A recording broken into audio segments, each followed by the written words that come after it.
This is What's Your Story Africa podcast. My name is Catherine Mwangi. Thank you for making time to tune in and watch yet another empowering, enlightening, elevating conversation about the state of economy, not just here in Kenya, but hopefully you'll just get to go to Africa.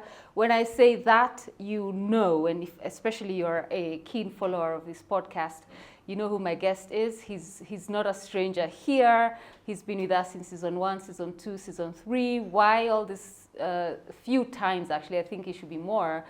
But it's because he speaks, yes, first is his perspective. 2, it's data-driven, it's factual. And 3, the feedback we receive from 90% of the people watching or listening is first, you're in shock at what you hear, because naturally we assume that, you know, everything is flowing as it should.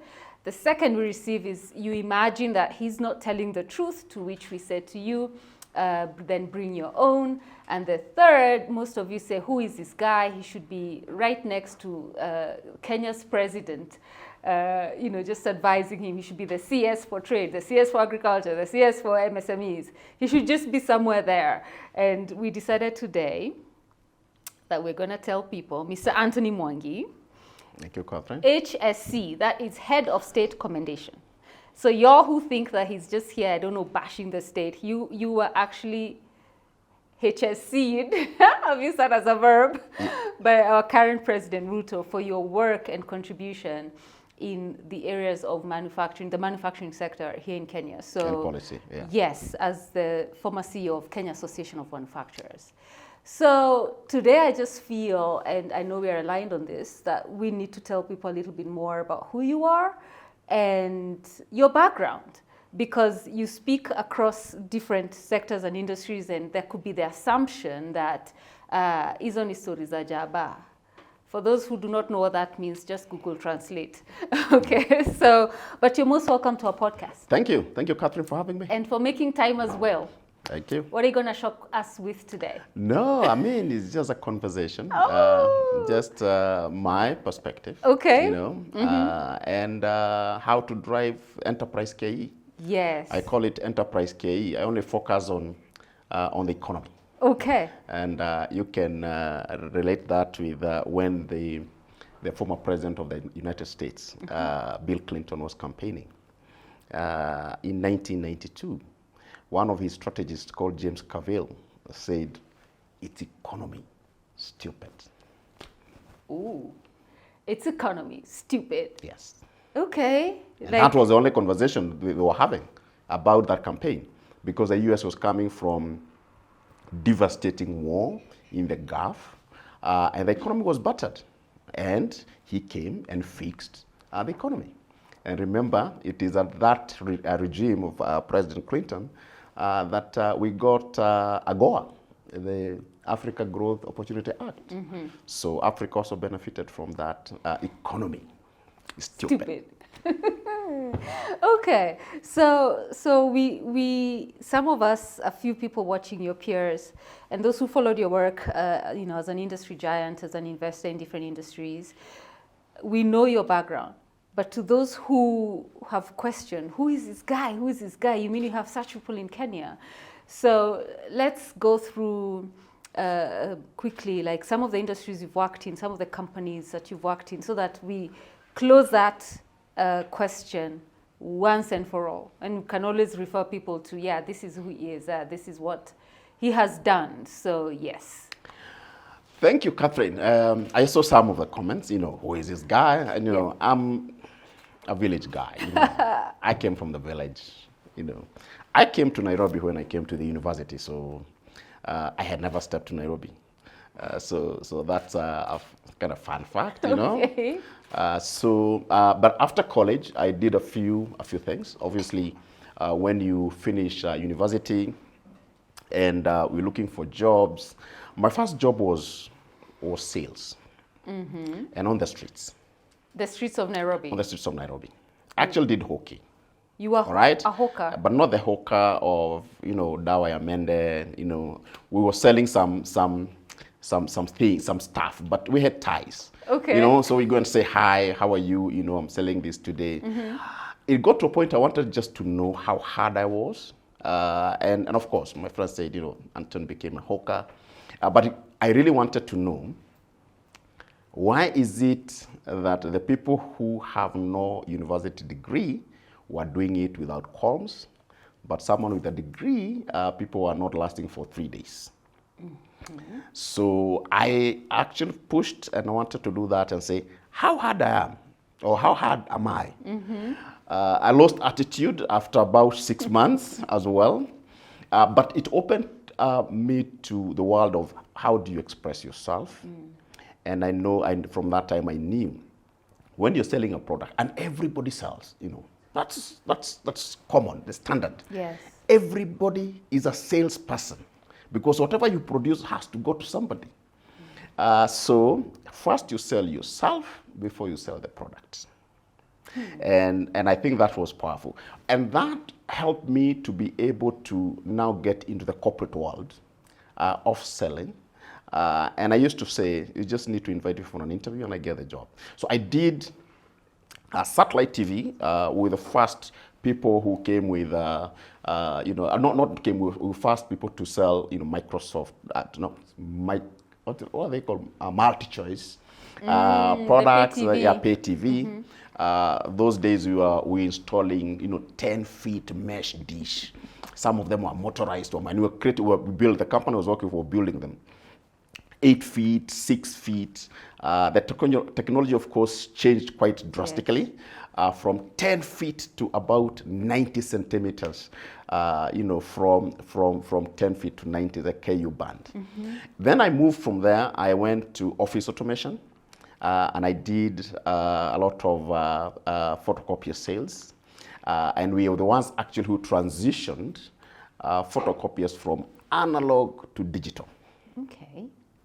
Many people may not know, especially the young people, that photocopiers of 90s and before, it was just a photocopier. But then we combined photocopying, printing, faxing, and scanning into one unit. So our job was to now, introduce that to the market, and it did that quite well. I printed, actually, my client was CKRC, so I printed the draft constitutions, and we were killing the machine. End of life within about 3 months. Machine is dead. The biggest machines that many people have never seen. Okay. Then I moved. We became the first employees of Samsung, Kenya. And Samsung had moved from Cote d'Ivoire because of war. So hurriedly they came to Kenya. I was one of the 9 employees of Samsung. So when I talk about Korea, big tech, so I had a space there. After that, I moved to Kenya Airways. Obviously, KQ, that time, big time, and even today, getting attracted by, this shiny, KQ. And they were looking for people, and we went there, and we were about 14 of us, and we were called the Dream Team, So very quickly we were trained. I became the acting country manager for KQ in Zimbabwe. I didn't like the expatriate life, so I came back to Nairobi. Okay. And that's how I changed from business development to policy. Because I became to understudy for the person who was heading the government affairs office, government industry affairs office. Within a year, I took over. And I did that for 7 years. At KQ? At KQ. And I think that was my best time. Young, high-profile job, high-profile company, flying all over the world. Okay. And I remember one time I was speaking to a CEO, and the CEO said, "So do you like flying?" And I said, "Oh yes, I love flying."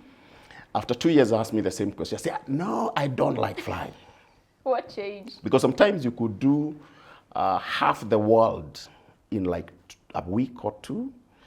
You have a meeting in Indonesia, in Jakarta, and my job basically was all the destinations that KQ was either flying or looking at flying. I was used to be the first one in to negotiate together with the government of Kenya officials to negotiate with that government what they call bilateral air service agreements. So you cannot fly until that is there. So I used to say I'm the first one in. So you have a meeting, and sometimes it could be other countries want also to fly to Kenya, so they ask for that meeting. So those are bilateral meetings with government. So it used to be the technical person. So we did about 50 countries all over the world, in the US, UAE, India, everywhere.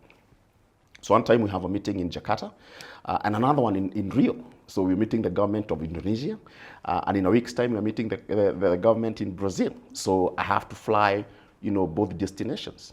Wow. And I fly from Nairobi, Dubai, Colombo, Singapore, Jakarta, 3 days, finish the meeting, fly from Jakarta, Hong Kong, Joburg, Sao Paulo, Rio. By the time you get there, you don't even know the date, the time, and where you are, because of jet lag. Yeah. But those days were fun because I was young. I could do that. Nowadays I can't. I don't think I can make that kind of flight. Yeah.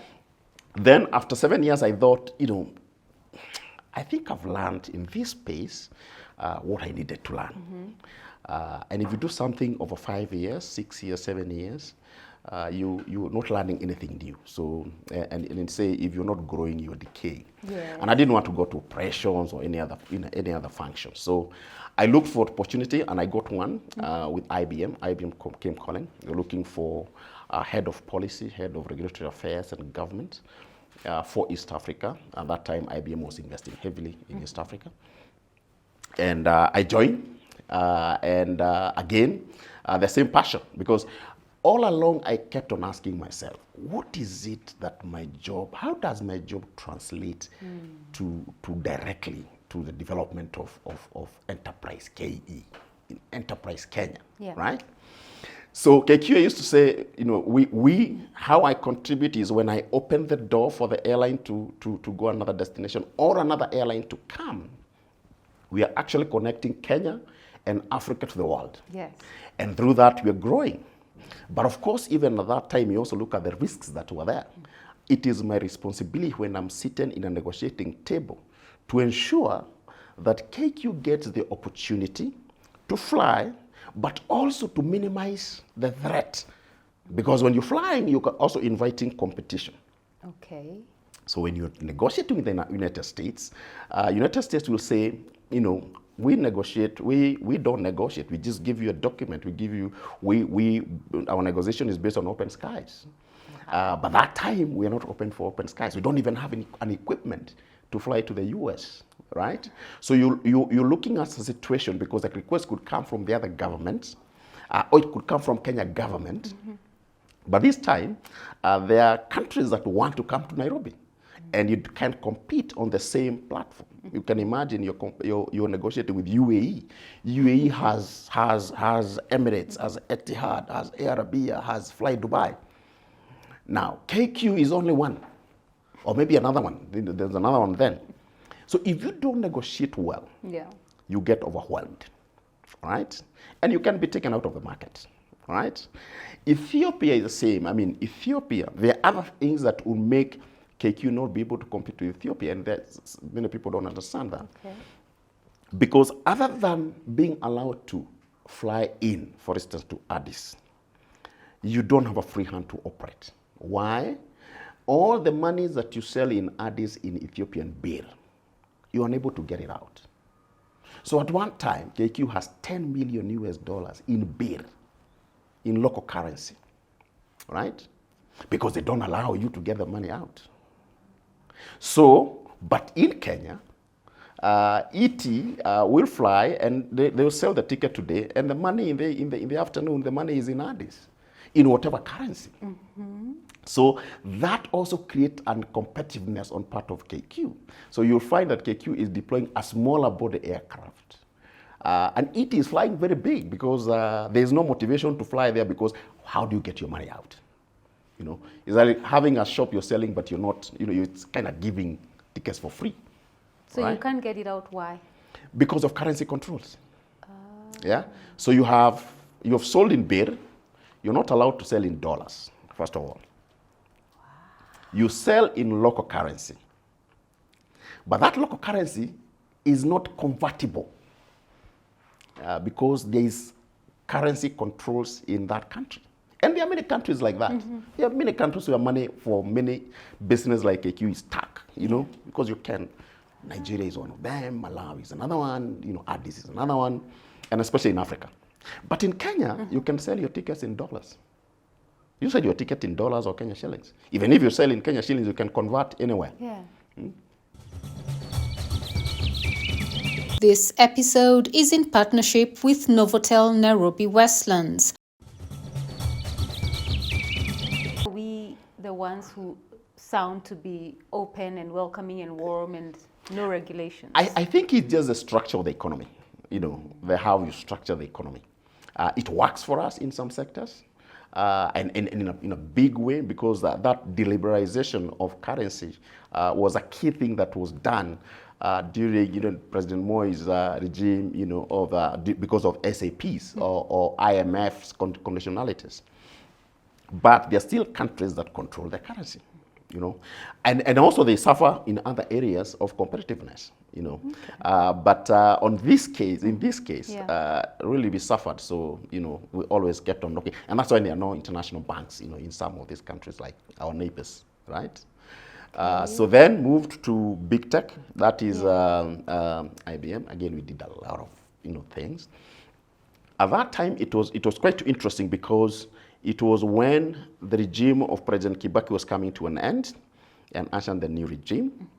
And for my role, it was quite challenging because government of Kenya had just agreed to invest in a lab, an innovation lab, in collaboration with IBM.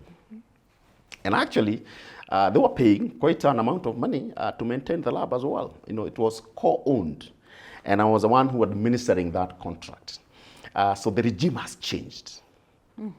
And President Kibaki and the former peers, I must shout out to Professor Ndemo. He was very, very categorical. He went pushing for IBM to invest in Kenya, knocked doors, went to New York Poughkeepsie office to make sure that the 12th global lab is in Kenya as a joint investment with the government of Kenya. And the reason for that was that they want to work with Kenya government so that they deal with some of the largest and the most challenging problems that Kenya faces, right?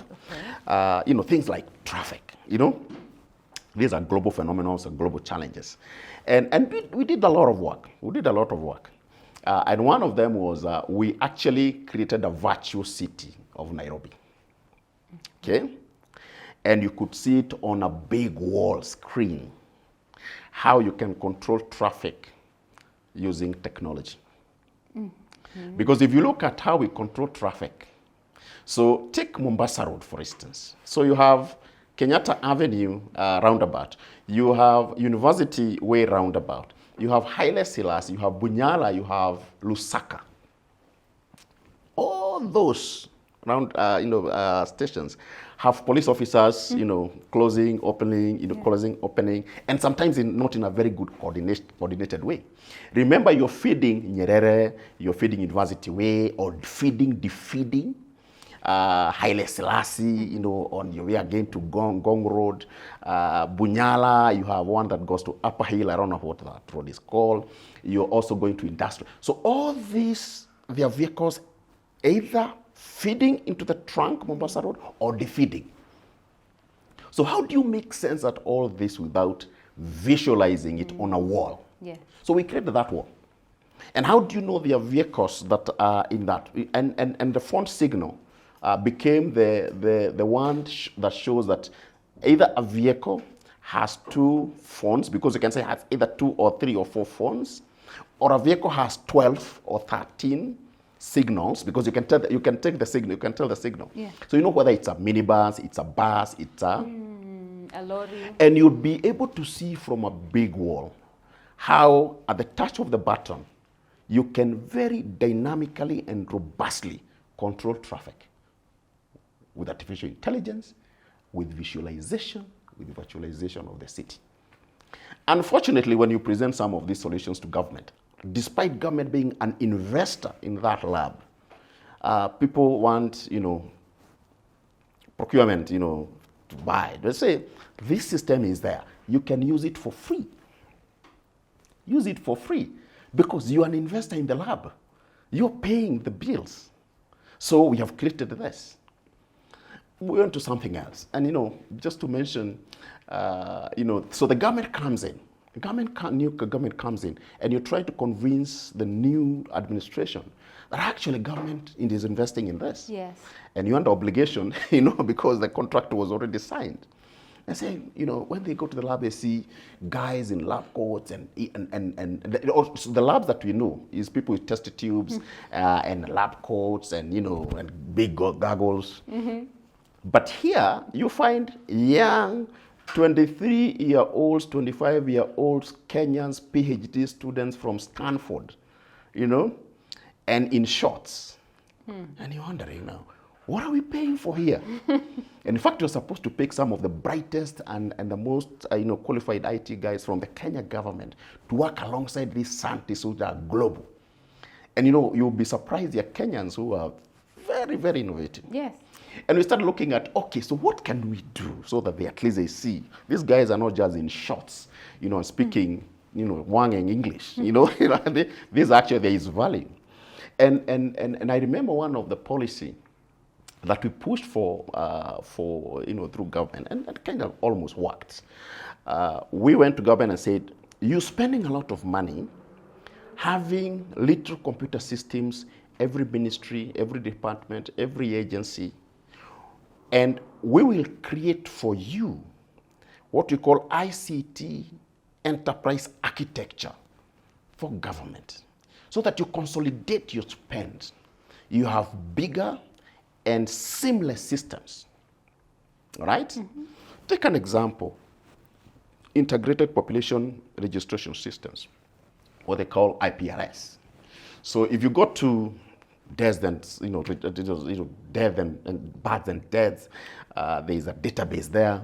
You go to ID system, there's a database there. You go to immigration, there's another database. You go to electoral commission or whatever, IEBC, there's a database. You say, where is the single source of truth? Where is that single source of truth?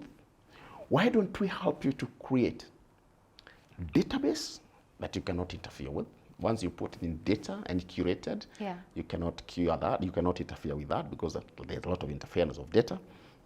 You have information factory layer, you have application layer. So if you're NTSA, you connect to the middleware, right? Mm-hmm. And we created the whole of that free, I say.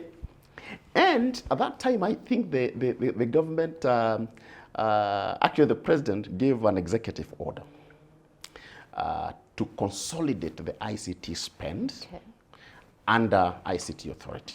And we said, I think this is a big win, all right? Because now you can be able to optimize the little resources that government has to come up with a robust system. And we also started selling, talking about government-private cloud, all right? Okay. But you see, at that time, how do you explain the cloud, what a cloud is? Cloud, what is that? And every time you go and talk about cloud in those meetings, people look at you, what is cloud? It took me, and to be fair to them, it took me a long time for my technical guys to explain to, what is cloud? Mm-hmm. And say it's a virtualized servers. And I say, okay, so what is cloud? Mm-hmm. Every time. Mm-hmm. Until we got a description and said, you have a Gmail, right? You have a Gmail. Where is that Gmail? It is somewhere in a cloud. Mm-hmm. It sounds quite interesting, like cloud now, everybody knows about cloud. But it's such a difficult concept. And we said, this executive order to consolidate the ICT spend will help the government move forward. Mm-hmm. But as I was celebrating, I told one of my friends, a junior, government IT guy, actually a family member, and I said, I've been telling you about this thing. This thing has happened. Now there's an executive order. Without blinking, the guy told me it's not going to happen. And I said, but it's a presidential executive order. He said, I'm here with you. We just wait. It's not going to happen. And it never happened. We were shocked. That you'll have a presidential order that doesn't happen. All right? So our ICT, government ICT enterprise architecture you know, the GOK private cloud. And someone will say, oh, when you consolidate this in a private cloud, then security is compromised. Say, look, there is a reason why your systems will be hit when they're disaggregated, other than when they're together, because you can put a very robust security ring around it. There is a reason why we put our data on AWS, you know, Amazon Web Services, or on Google Clouds, or Microsoft Clouds, or other clouds, because the security is very robust, right? But it's understandable. You know, people and most decision makers at that level would be semi-illiterate in ICT. So you know how to use the laptop, but you know, that is really, ICT is much more broad than that. But we did much more, because every time we kept asking ourselves, what is it we can use this global technology company to help Kenya, because we're here. So hold on. So who would dare defy an executive order, a presidential executive order? Oh, it didn't happen. It just didn't happen. All right? Because people want to keep their budgets for ICT. And ICT systems is one of the areas that a lot of things happen. You know, because you can just define whatever it is you want. It can be this small, it can be this big. So do you think then, this is such a layered conversation. So do you think that, because you see the president's office is very, very busy, and he would expect, any president would expect that the people he has put in charge of different dockets are working, and they're all working towards one goal, which is, you know, for the development of the people of a country. So in this case, who was the president then? President Uhuru. Yes.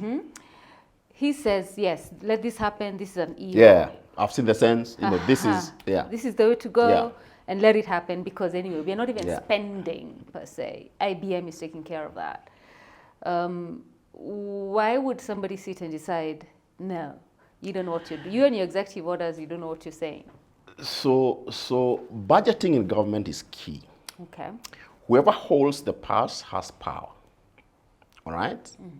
If I'm holding an ICT budget, I'm national treasurer, I don't want to give it up. If I'm an agency, I don't want to give that up. So this thing, because of lack of ownership, there's no one, so you've given an executive order, but there's nobody owning it. And you know, you get frustrated, you know. People hold on to those systems. They cannot give them up. You know, some of them genuinely, because of lack of expertise, perhaps at the center where you're domiciling this function. Because you see, you can give that order, but where you're domiciling, you also have to create the capability for that. So others are concerned about, will these people manage immigration system or any other system? But others are saying, I'm going to lose the power of the budget, you know? How do I do that? So sometimes, and you understand the frustration, so you're dealing with hundreds of things. So you expect that when you give an order, it will be followed through. Right. But again, you know, these things are overtaken by events, and people focus, and, you know, you forget, and, you know, there's no central coordination body. At that time, we didn't even have what they called presidential delivery units, you know. So you expect the ministers and the PSs will do the thing, but it doesn't happen, right?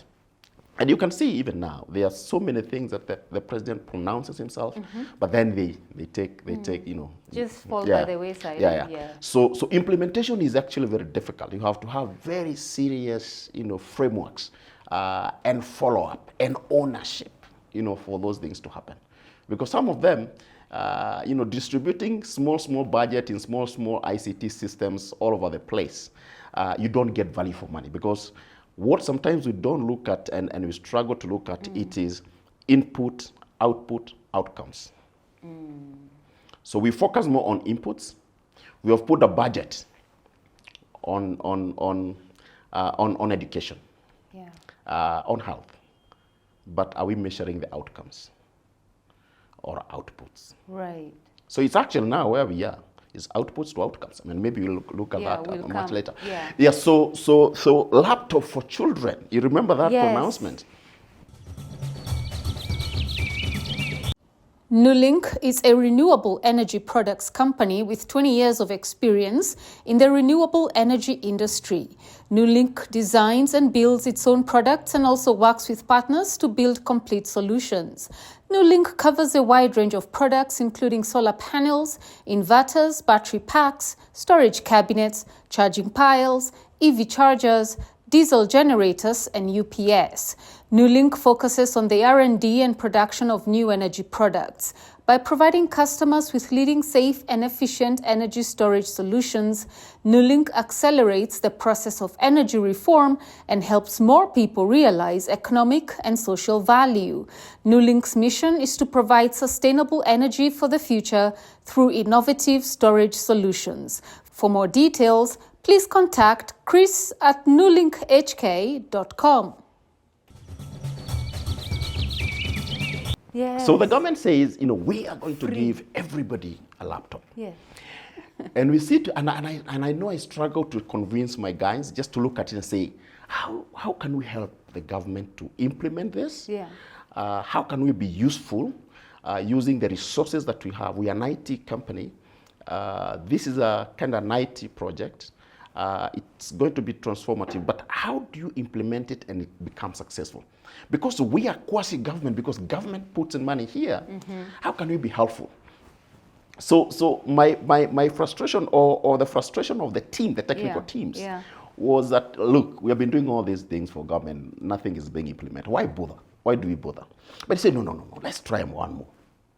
So the more we looked at how the implementation would be, we came to a conclusion that it's going to fail, and going to fail very fast. Okay? Right.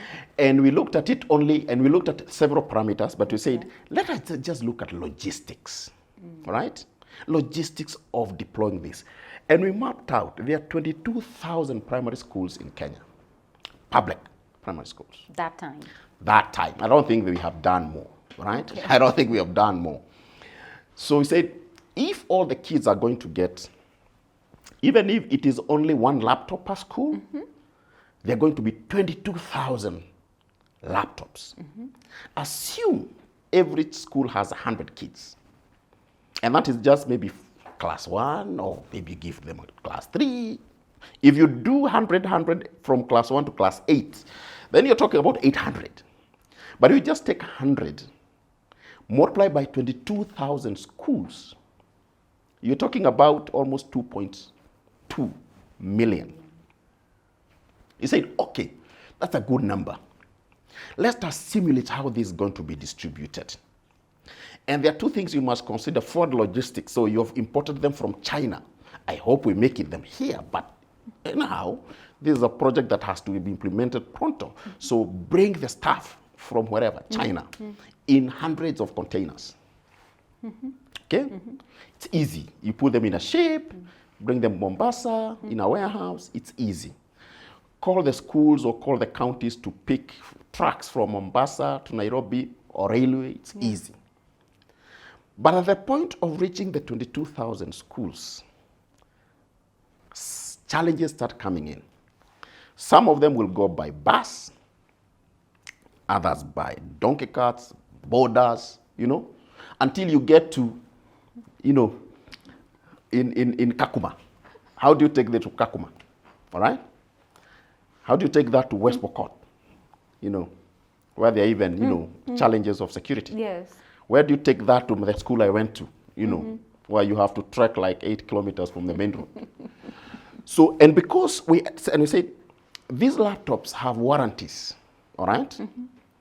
By the time they get to different nodes, 22,000 nodes, maybe 30% of them will have a problem powering because of the handling.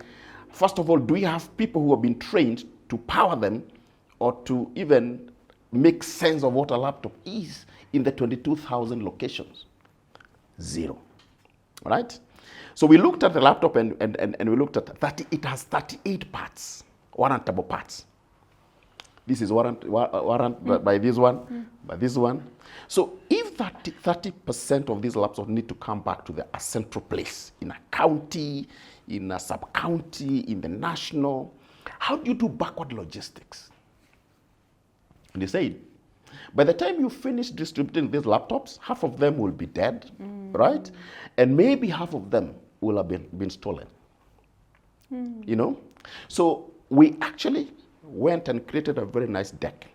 And we went, remember, this lab here is working for government as well. You know, we're here to deal with the biggest challenges. Yeah. So we went to the ministry at the highest level and we made that presentation. I said, we have a solution. Instead of doing this laptop per child, create a lab every school. And we said, if you only allocate 1 million shillings in the 22,000 schools, you will spend 22 billion shillings to have computer labs across the primary schools. Even if the traditional school is a Mabati school, this one you can make it better. You standardize the design, and the local fundis will be able to do that. And you actually create it as a lab. Of course, sometimes, for the ones that don't have power grid, there are solar systems that we can integrate. And then create a smart board, desktops, and then the whole school will be able to use them. Now that project spent almost 50 billion. And I think within a year it was kaput. So again, inputs, outputs, outcomes. The outcome was 0. But the input is there. So we put this money in this project. So what happened to the 50 billion? I was just focusing on the outcomes. I don't know about the money. I was focusing on the outcomes. Are there laptops now in schools? And there were no, I don't know what happened. So, but we're just focusing here, not really the money, just focusing on the outcome. Did we implement that? So was there a different way to do that? And that is why the lab, we are looking at those solutions, working with this international system to make sure that we help the government to be able to get the outcomes. Yeah. Right? But then after that, of course, with one project that I'm proud of that we did and help the government is the ease of doing business, which I explained to you the other time. We're able to help Kenya government reduce the ranking of ease of doing business from position 136 globally to 56. All right? That is the work of the lab. Right? And we called it Kenya Business Reimagining. Okay. After that, I moved on to Tullow Oil. All right. So again, there is an attraction of the oil, and I was very deliberate just to learn as many areas as possible. Yeah. And I looked at that and said, if you do something for 5 years, anything you do after that is repeating yourself. Is repeating yourself. So you don't have, you can say I have 20 years experience in it. No. You have 5 years experience rolled over. Yeah. So I was keen just to make sure I get experiences from different, but I kept to my lane, policy, because that is the interface with government. And I kept on asking, what is it that we can do, even from a private sector perspective, to be able to help enterprise Kenya move forward. Yeah. Right? So oil was one of them. And oil was quite promising. So I was deep into now oil business. And the reason I liked that position from big tech was, first of all, I had not dealt with oil industry. 2, I had an opportunity to run the communication for oil. I had an opportunity to run community engagement. And I can tell you, if there is one thing that is technical, is dealing with communities. By technical, you mean complex? As in complex. Okay. And Kenya has not been able to push through many projects because of lack of proper, structured community engagement. Okay. A project in Kipipiri, wind project, failed because of many challenges, and one of them was community engagement, where people, politicians, and local influencers go and tell people in the village, oh, this wind will blow too much. This, windmills will blow too much wind. Your cows and your chicken will not get eggs, and And low cost because they don't know. These are highly technical subjects. We have not been able to implement coal. I remember there's a company that came and slaughtered a lot of goats to the people in Kitui so that then they can allow the extraction of coal. It didn't happen. Why? So, I mean, the project, the oil project that you're talking about, the oil was discovered way back in 2010. It hasn't happened. Of course, not all of it is community, but we were able to navigate community engagement well. And the biggest thing that we had to deal with is how do you manage expectations? All right? Because if you go to engage as a company, you go to engage the community and say, we're going to get oil now, we're going to be like Saudi. And it doesn't happen. What will happen? So managing expectations, even for citizens, and the politicians don't do that very well because they make promises. Yes. And they heap up the expectations. And then you're not able to deliver. That becomes your Achilles' heels. Right? So we were very, very meticulous on how we engage the community. Right. There are no freebies. Okay? There are no assumptions. If we wake up and go, we're going for an engagement or we're moving from different well pads and you find people putting twigs on the road, you don't assume, you stop press, you stop work until you understand that grievance. Register it, follow it to the end. Even if there are small boys who have just put the twigs so because they want water, you know? And sometimes we think we know what the communities want, and you go pontificating how you have helped the communities. And I remember there was a particular case.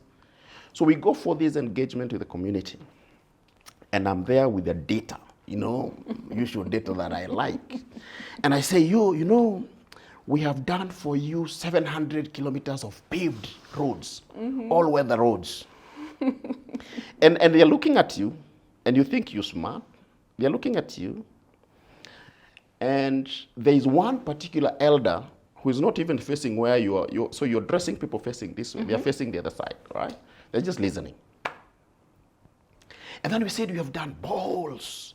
We have done this for you. In our minds, we're saying, can't you see what you've done for you? Right.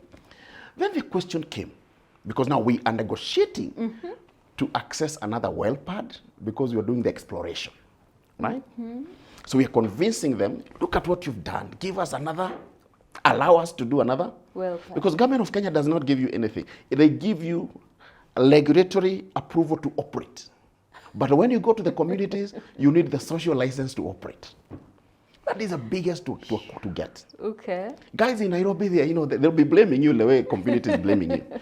So we go there, and one of the elders tell the person speaking to us, just ask them, on their way here, how many people did you find dead because there's no water? We have been living this environment for hundreds of years. These roads that you're saying you've done, have you done them for our cows or for your vehicles? And your thesis is done. It is done. So for you to go engage the communities, you don't go tell them. You sit with them and you come up with a solution. You engage. And because, you know, you're engaging at this level, when we're engaging for early oil pilot scheme, even coming up with a pilot scheme, because that was my responsibility. You know, people are saying, you're going to track oil. First of all, we think it's a stupid idea. But, you know, we hear you. So where is the revenue? How do we share this revenue? But remember, these are pilots. But we navigated and we were able to sit with them, you know, meticulously until we were able to start tracking of oil to Mombasa. So we were able to export oil. Yeah. You know? So many projects in Kenya fail because people, if you go to... Sorry, hold on. We export oil? We did export the first consignment, the first and the only consignment from East Africa. 240,000 barrels of oil. And that was that. That was that because it was a pilot.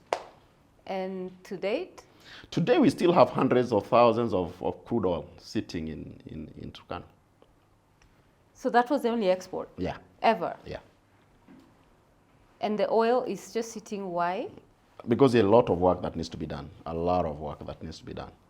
And does it mean there's no one to do it? No. I think the companies, of course, COVID came. When COVID came, global oil prices, collapsed. There was no free movement of people, so work stopped. Okay, and I think that's when most of the people left the organization. So, but I think there's change of hands now. There's a new organization that has taken over, so we expect to see activities now being ramped up. But there's oil and very quality oil. Yeah. So the fact that it is like a shoe polish at ambient temperature. So you have to heat the pipe. So the pipeline then, and I remember we did the scouting of that pipeline from Lokichar all the way to Lamu. It was supposed to be the longest heated, pipeline, 3.5, almost 1.5 billion US. Yeah? So longest, because if you don't heat it, then it becomes a shoe polish. It becomes a candle, all the way to Mombasa. It solidifies. It solidifies. Yes. But it's very good quality. Very good quality. Okay. But we lost an opportunity in 2019 around there because big ticket projects in Kenya don't succeed. Why? I think because of different interests. Okay. The only one that, and we did a lot of work just to look at what are success factors, because this was supposed to be a $3.5 billion project. Yeah. And we wanted to make sure we play by the book. We have a playbook. Because there are no chances of mistakes here, right? If community starts, fighting about it, this project is off. Yeah. If we don't engage the communities well, this project is off. Remember, we're working for government. It's a government project. But we lost a huge. Okay, I was talking about the many projects do not succeed. Yes. And we did round. So we went to many of these big ticket projects just to see what happened to the wind power in Kipipiri. What happened to Lake Turkana wind power? Then there was a challenge. How did SGR succeed? Which other projects? And the model for SGR is what we adopted. Okay? From implementation point of view. Remember, the president was kind of the project manager for that project. Right? So if you're moving, the implementation plan is you need to be at kilometer or K10, K100 from Mombasa, because it started from Mombasa. At a certain date, the president will be there, whether there is a railway or not. So it is you to explain why the railway is not there. But there was one critical ingredient in that. And we're told this because we interviewed a lot of leadership of Kenya Railways to see what is its uniqueness with this project from implementation point of view, right? Don't ask me about the cost. So we just looked at the implementation. And there was a specific request that was made by the president or the premier of China to our president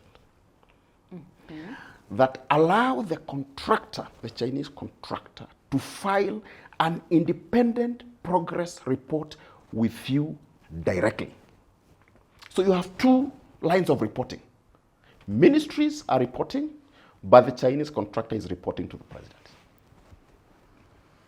So that is where many projects fail.